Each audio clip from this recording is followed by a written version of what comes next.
అనకాపల్లి జిల్లా అచ్యుతాపురం మండలం చోడపల్లి రెవెన్యూ పరిధిలో భూ వివాదం ఉద్రిక్తలకు దారితీసింది.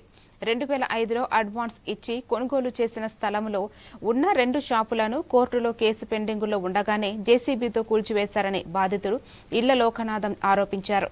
ఈ ఘటనపై అచ్యుతాపురం పోలీస్ స్టేషన్ ఫిర్యాదు చేసినట్లు తెలిపిన ఆయన బాధ్యులపై చర్యలు తీసుకుని తనకు న్యాయం చేయాలని అధికారులను కోరారు. అనకాపల్లి జిల్లా అండి అచ్యుతాపురం మండలం చోడపల్లి రెవెన్యూలో చేరినటువంటి 74 సర్వే నంబర్లో 2.5 సెంట్లు నేను లావేటి తిరుమతుల వద్ద 2005లో కొన్నానండి. నేను అందులోనే షెడ్ వేసుకుంటూ నేను సాయి అనే అతనికి సోడం అనే అమ్మాయికి అద్దెకిచ్చానండి. అది 2015లోనే అది కోర్టు డిస్ప్యూట్లో ఉంటుండగా 2015లో డిస్ప్యూట్ అంతా క్లియర్ అవుతే 2015లో నేను రిజిస్టర్ చేసుకున్నానండి.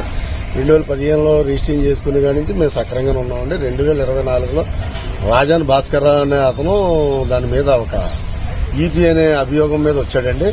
వస్తే అదే తిరుమతులకి అతనికి సంబంధం కదా నాకు తెలియదని నేను ఊరుకున్నానండి. ఊరుకున్నాక 2025 ముందు లాస్ట్ మంత్లోని ఇది ఏదో ప్రమాదం జరిగేలాగా ఉందని నేను జిల్లా కోర్టులో నేను నేను అందులోనే కొనుగోలు పెట్టుకుని వ్యాపారం చేస్తున్నానండి. చాలా నుంచి 10 సంవత్సరాల నుంచి చేస్తున్నానండి. మరి ఇప్పుడు షాప్ వచ్చి అలా తీసి పక్క తీసుడు అన్నీ చేశారండి. మాకు న్యాయం చేయాలండి.